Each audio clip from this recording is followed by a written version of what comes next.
তার মানে ঈদের সালাত শুরু হবে সূর্য ওঠার পরে। বাংলাদেশে কালিকাপুরে, রাজশাহীতে ঈদের সালাত শুরু হচ্ছে 7:30, 8টা, 9টায়। ঢাকার ঈদগাহে মাঠে একটা হলো 8টায়, একটা হলো 9টায়, একটা হলো 10টা। ধর্ম পৈতৃক সম্পত্তি, যার যা মনে লাগে সে তা করবে। ঈদের সালাত হবে সূর্য ওঠার পরপরই, 6টায়, 6:30টায়, ঠেকে না হয় 7টা, এর পরে যেতে পারে না। প্রয়োজনে মাঠ বড় হবে, তবুও হচ্ছে না। প্রয়োজনে মাঠ ভাগ হবে, এক ঈদের মাঠে একাধিকবার সালাত হবে না। সারা দুনিয়ার মানুষ করলে সারা দুনিয়ার মানুষই বেদাতি, তারা রাসূলের সুন্নাত মানে না। কথা আরো আছে, খুব খেয়াল করে থাকতে হবে। এই ছেলে, সম্মানিত দিনী ভাই বোন, কখন বের হবেন, কিভাবে বের হবেন? পায়ে হেঁটে। এখরজু রাসূলুল্লাহ সাল্লাল্লাহু আলাইহি ওয়াসাল্লাম আল্লাহর নবী পায়ে হেঁটে ঈদের মাঠে যেতেন, পায়ে হেঁটে ঈদের মাঠ থেকে আসতেন। পরে ভুলে যেতে পারে, আর একটা কথা রেখে রেখে 6। আনাস বলছেন, এজা কানা ইয়ামুল ঈদ খালাফাত তারিকা, যেদিন ঈদের দিন হতো আল্লাহ রাসূল রাস্তা পরিবর্তন করতেন, একটা দিয়ে যেতেন আর একটা দিয়ে আসতেন। অল্প হলেও পরিবর্তন করার চেষ্টা করবেন। এইবার তাকবীর, এখনো ঈদের মাঠ থেকে, বাড়ি থেকে বের হয়নি, এখনো কোথায় আছি? বাড়িতেই আছি, এখন বের হব, তার প্রস্তুতি। ইবনু শিহাব জোহরি বলেন, কানান নাস হিনামে ইয়াখরুজুনা ইউকাব্বিরুনা, বাড়ি থেকে বের হওয়ার সময় তাকবীর শুরু করতেন, হাত্তা ইয়াসুলুল মুসাল্লা, ঈদের মাঠে যাওয়া পর্যন্ত। বাড়ি থেকে বের হওয়ার সময় বলতেন ঈদুল ফিতরে, আল্লাহু আকবার, আল্লাহু আকবার, লা ইলাহা ইল্লাল্লাহ, আল্লাহু আকবার, আল্লাহু আকবার, ওয়ালিল্লাহিল হামদ, আল্লাহু আকবার কাবীরা, আলহামদুলিল্লাহ কাসীরা, সুবহানাল্লাহি বুকরাতান ওয়া আসীলা। এই দুয়ার আমি কোনোদিন প্রমাণ পেশ করতে পারিনি, যার কারণে এটা বলি না। এমনি বলবে সুবহানাল্লাহ, আলহামদুলিল্লাহ, আল্লাহু আকবার বলবে, অন্যথায় এটা বলবে আল্লাহু আকবার, আল্লাহু আকবার, লা ইলাহা ইল্লাল্লাহ, আল্লাহু আকবার, আল্লাহু আকবার, ওয়ালিল্লাহিল হামদ। হাত্তা ইয়াকসিরুল ইমাম, ইমাম যখন সালাতের জন্য বের হবে তখন এটা বন্ধ হয়ে যাবে। সারাদিন চলবে, তার এটা নিশ্চিত বিবরণ পাওয়া যায় না। তবু বললে একদিন, ফজরের পর থেকে নিয়ে সূর্য ডুবা পর্যন্ত ঈদুল ফিতরে, আর ঈদুল আজহাতে হবে 1 তারিখ থেকে নিয়ে 13 তারিখ পর্যন্ত। ওটা লম্বা হয়ে গেল। ওই 10 দিন যে খুব দামি দিন, কি দিয়ে দাম পার করবেন? দামি যে তো কি দিয়ে দাম দিবেন? 1 তারিখ থেকে 13 তারিখ পর্যন্ত চলবে। আল্লাহু আকবার, আল্লাহু আকবার, লা ইলাহা ইল্লাল্লাহ, আল্লাহু আকবার, আল্লাহু আকবার, ওয়ালিল্লাহিল হামদ। খালি যারা হজ করতে গেছে তারা নাই খালি বলছে লাব্বাইক আল্লাহুম্মা লাব্বাইক, লাব্বাইক লা শারীকা লাক, লাব্বাইক ইন্নাল হামদা ওয়া নি'মাতা লাক ওয়াল মুলক লা শারীকা লাক।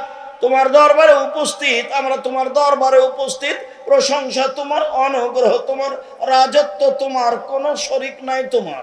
লাব্বাইক আল্লাহুম্মা লাব্বাইক, লাব্বাইক লা শারীকা লাক, লাব্বাইক ইন্নাল হামদা ওয়া নি'মাতা লাক ওয়াল মুলক লা শারীকা লাক। ওরা না এটা বলছে, আমাদের বলার কিছু নেই, আমরা একবারে মাঠ ঘাট একাকার করে দেব। আল্লাহু আকবার, আল্লাহু আকবার, লা ইলাহা ইল্লাল্লাহ, আল্লাহু আকবার, আল্লাহু আকবার, লিল্লাহিল হামদ। ইয়াখরুজু আবু হুরায়রা আব্দুল্লাহ ইবনে উমর ইলা সুক ফিল আইয়ামিল আশর। আব্দুল্লাহ ইবনে উমর, আবু হুরায়রা যুলহিজ্জার 1 তারিখ থেকে নিয়ে 13 তারিখ পর্যন্ত বাড়ি থেকে বের হতেন, বাজারের দিকে রাস্তায় বলতেন আল্লাহু আকবার, আল্লাহু আকবার, লা ইলাহা ইল্লাল্লাহ, আল্লাহু আকবার, আল্লাহু আকবার, লিল্লাহিল হামদ।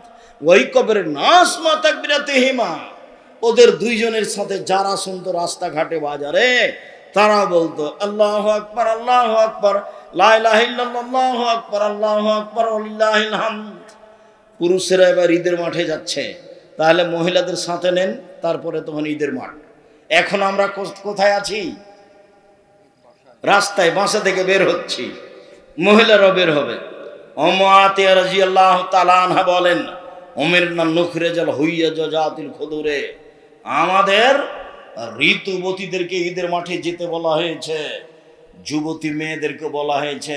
ভালো মহিলা তো ঈদের মাঠে যাবেই, ঋতুবতীও যাবে। আব্দুর রাজ্জাক সাহেব কালিকাপুরে মহিলাদের ব্যবস্থা নেই বলে ওরা কি আরে ধানের কি আরে দাঁড়াবে মাঠে, রাস্তায় দাঁড়াবে। গ্রামবাসী করে না কেন? সাথে সাথে করতে 24 ঘন্টার মধ্যে মহিলাদের জন্য ঈদের ব্যবস্থা করতে হবে। সব কিছু হয়, এটা হয় না। দুনিয়া হয়, বাড়ি হয়, বিল্ডিং হয়, এটা কেন হয় না? এটা হবে বলে জায়গা না যেতে স্কুল মাঠে হবে, জায়গা বাদ। কোথায় হবে? আগামীকাল থেকে স্কুল মাঠে হবে, মাঠে হবে কোনো এক জায়গাতে। ছেলেদের খেলার জায়গা হয়, সলাতের জায়গা হবে না, ফাঁকা জায়গায়। এখন বলবো ফাঁকা জায়গায় কোথায় সলাতে হতে হবে তার। এখন চলে আসে ঈদের মাঠে। এইবার ঋতুবতী মহিলারা ঈদের মাঠে যাবে। ভালো মহিলা তো যাবেই। সলাতের সময় ঋতুবতী মহিলারা পৃথক হয়ে থাকবে। ইয়াসাদনা জামাতাল মুসলিমিনা দাওয়াতাহুম, তারা মুসলমানদের তাকবীরে দুআতে শরীক হবে এবং বক্তব্য শুনবে। ইকাব্বিরনা মান নাস, ঋতুবতী হায় জলা মহিলারা বলবে লাব্বাইক আল্লাহুম্মা লাব্বাইক, লাব্বাইক লা শারীকা লাকা লাব্বাইক। মহিলারা বলবে আল্লাহু আকবার, আল্লাহু আকবার, লা ইলাহা ইল্লাল্লাহ, আল্লাহু আকবার, আল্লাহু আকবার, লিল্লাহিল হামদ। ঋতুবতী হায় জলা মহিলারা বলবে আল্লাহু আকবার, আল্লাহু আকবার, লা ইলাহা ইল্লাল্লাহ, আল্লাহু আকবার, আল্লাহু আকবার, লিল্লাহিল হামদ। তো তাহলে মধ্যেখানে কথা বলেনি। এখন মহিলার হজ তো ওই তো অরত ঋতু হয়ে গেছে, তাহলে ওও বলবে লাব্বাইক আল্লাহুম্মা লাব্বাইক, লাব্বাইক লা শারীকা লাকা লাব্বাইক, ইন্নাল হামদা ওয়া নি'মাতা লাকা লা শারীকা লাক। ঋতু অবস্থায় কোনো মহিলা কাবা ঘর তওয়াফ করতে পাবে না, এটা বন্ধ থাকবে। সালাত তালবিয়া চলবে। ঋতুবতী মহিলার হজ করতে গিয়ে ঋতু শুরু হয়ে গেলে, হাই শুরু হয়ে গেলে কাবা ঘর তওয়াফ করা নিষেধ, সালাত আদায় করা নিষেধ। এই দুটা কাজ বন্ধ। বাকি কোরআন মাজিদ পড়বে, হাজিরা যা করে তাই। কোরআন মাজিদ ধরে পড়বে হায় জলা মহিলা। কেন? হাজিরা ধরে পড়ছে। আল্লাহ রাসূল বলছেন ইসলাম আয়াসল হজ। আয়েশা কার্য কেন? বলে এই যে আপনারা তো উমরা নিয়ে যাবেন, হজ নিয়ে যাবেন, আমার এখন হাইজ হয়েছে, আমার তো উমরা হলো না, আমি এখন কি করি? তাই আমি কাঁদছি। আর এগুলো তো আদমের মেয়েদের উপরে ফরজ করা হয়েছে, তুমি চিন্তা করো কেন? হ্যাঁ, ইসলাম আয়াসল হজ, হাজিরা যা করে তুমি তাই করো। তুমি কাবা ঘর তওয়াফ করবে না আর সালাত আদায় করবে না, বাস হাজিরা যা করে তাই করো। হাজিরা বলে লাব্বাইক, তুমিও বলো লাব্বাইক। হাজিরা বলে সুবহানাল্লাহ, তুমিও বলো সুবহানাল্লাহ। হাজিরা কোরআন তেলাওয়াত করো, তুমিও কোরআন তেলাওয়াত করো, যা আছে সবই করো, শুধু দুইটা কি বলেন তো? দুইটা কি? এক সালাত আর তওয়াফ, এটা করতে পারবে না। ঋতুবতী মহিলার ঈদের মাঠে যাবেই। একজন মহিলা বলল আল্লাহর রাসূল এহদানা লাইসা লাহা জিলবাব, আমাদের অনেকের মহিলাদের না কারো কারো চাদর নাই, তো কি গায়ে দিয়ে যাবে? দেখছেন চাদর লাগবে। উপস্থিত বৈঠকের মুসলিম না, আপনি ওভাবে এসছেন কেন? ছোট ব্লাউজ পরে দেবরের মোটরসাইকেলে এসছেন আপনি? ছি ছি ছি ছি, দেবরকে ওভাবে ভালোবাসছেন কেন? দেবর আপনার দেবর, তাকে মূল্যায়ন করতে হবে, এই কথাই ঠিক। কিন্তু ভালোবাসা দিয়ে আদর করে কথা বলে মজাক করে তাকে সম্মান করতে হবে, এ কথা ঠিক নয়। আমাদেরও বাড়িতে আছে পুরুষ নারী, একজন আর একজনকে জানে না। আমার একটাই ছোট ভাই মুস্তফা কামাল, একটাই, আমরা দুই ভাই। এখন পর্যন্ত মুস্তফা কামাল জানে না যে ওর ভাবি কেমন, অথচ আমাদের বাড়িতে আছে, থাকছে, খাচ্ছে। ওই কিছুদিন থেকে একটু কমেছে, এই অল্প কদিন থেকে, 2, 4, 5, 7 বছর থেকে হতে পারে। সম্মানিত দিনী ভাই বোন, ওটা ব্যক্তিগত ব্যাপার। যখন মানুষ নিজ স্বাধীনতা, নিজের মান সম্মান বিবেচনা করে কোনো মহিলা, তখন সে পথঘাট বের করে নেয়। কোনো মহিলা যখন নিজের পর্দাকে নিজে রক্ষা করব মনে করে, তখন কি করে নেয়?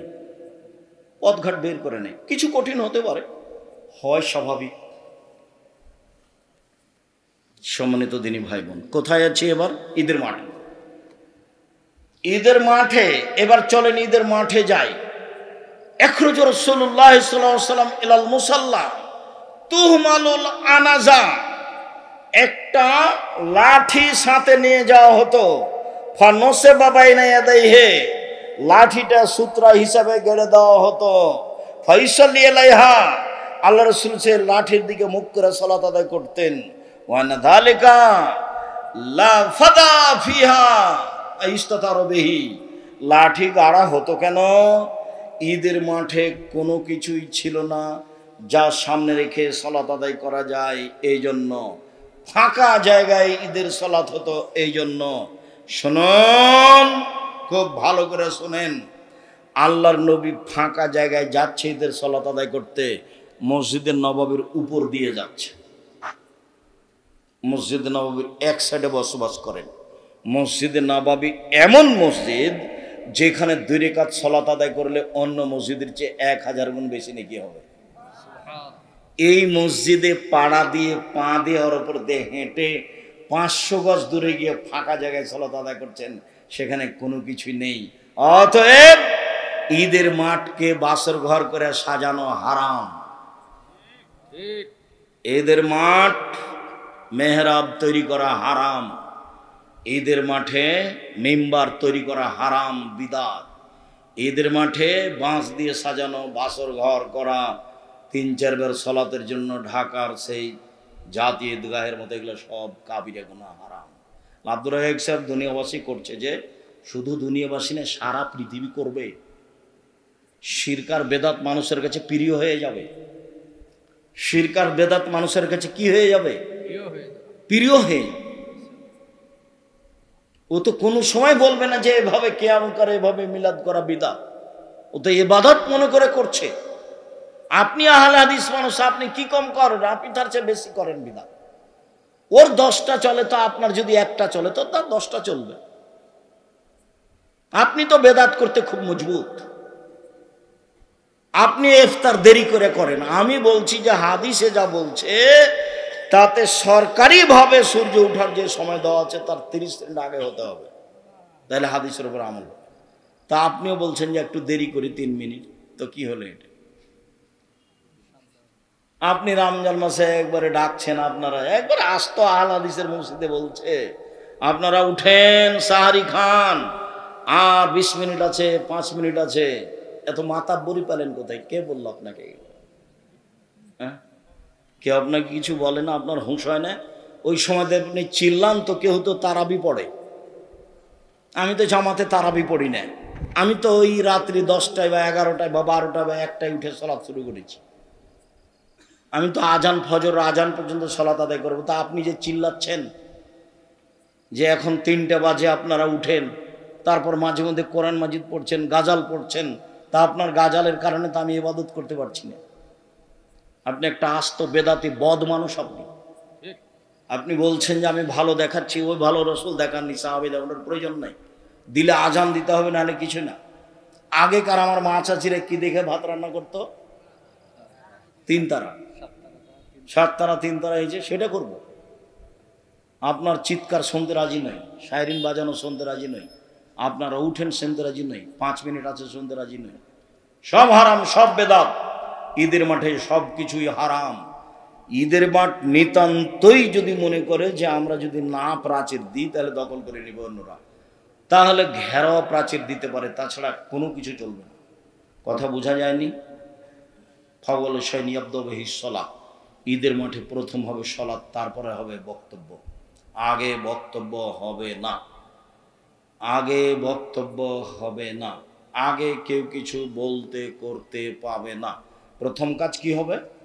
সালাত। সালাম ফেরার পরে ইমাম মুক্তাদিদের দিকে মুখামুখি হয়ে বক্তব্য দিবেন।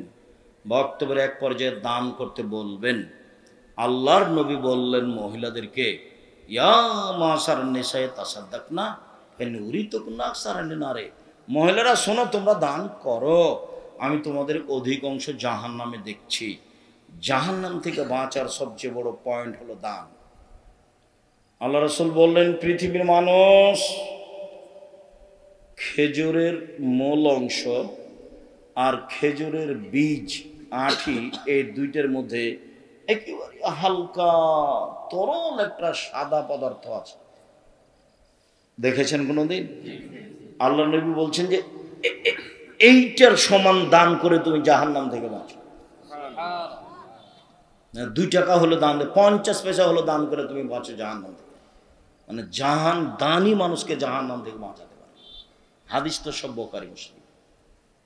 এবার শেষে চলে আসলাম, আজকের মতো আজলা শেষ করতে যাচ্ছি। দোয়া হবে না কিন্তু সালাত শেষে 2 রাকাত সালাত আদায় করে বক্তব্য দিয়ে সুবহানাকাল্লাহুম্মা ওয়া বিহামদিকা আশহাদু আল্লা ইলাহা ইল্লা আনতা আস্তাগফিরুকা ওয়া আতুবু ইলাইক চলে যাবে। মাঠ ছেড়ে দিবে, হাত তুলে দোয়া হবে না। হাত তুলে দোয়া করা সবাই মিলে বিদআত, সারা দুনিয়ার মানুষ করলেও বিদআত, একাই করলেও বিদআত।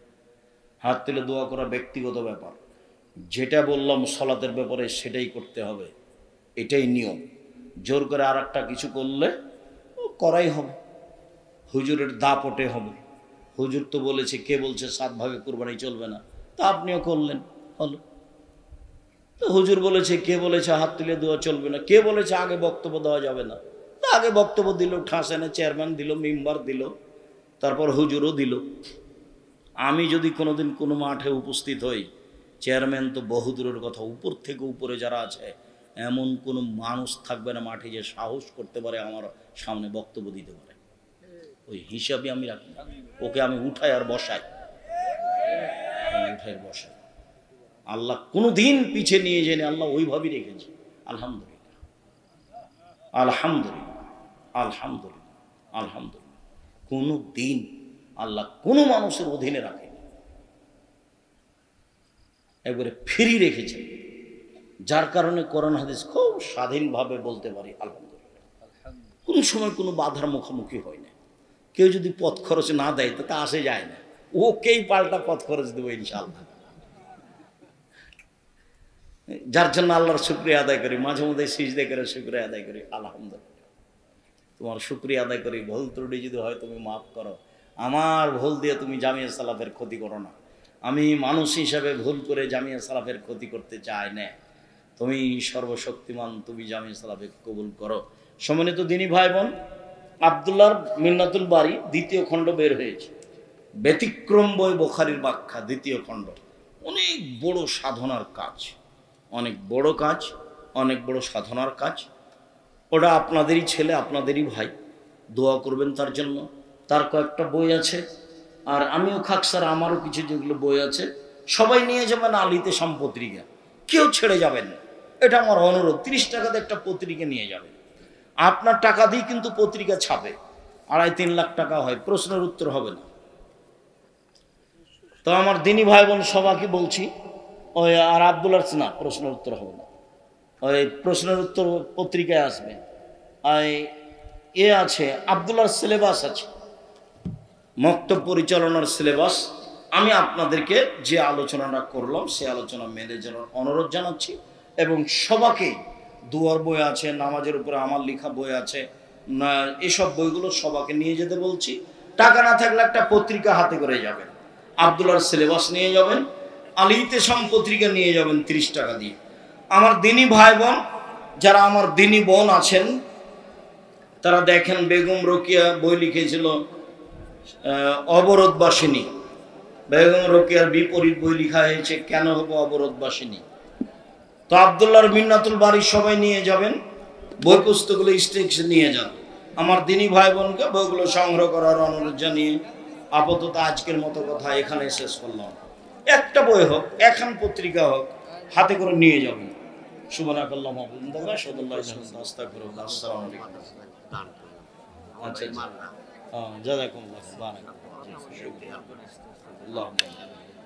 শুকরিয়া। সুবহানাকাল্লাহুম্মা ওয়া বিহামদিকা আশহাদু আল্লা ইলাহা ইল্লা আনতা আস্তাগফিরুকা ওয়া আতুবু ইলাইক।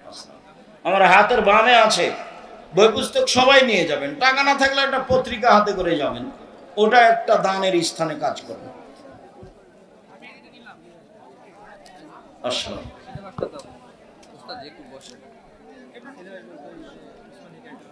আমি বসে আছি, আমি তো উঠবো না এখান থেকে।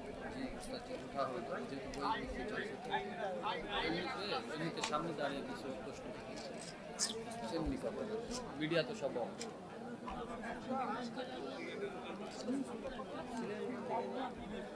ভালো আছেন।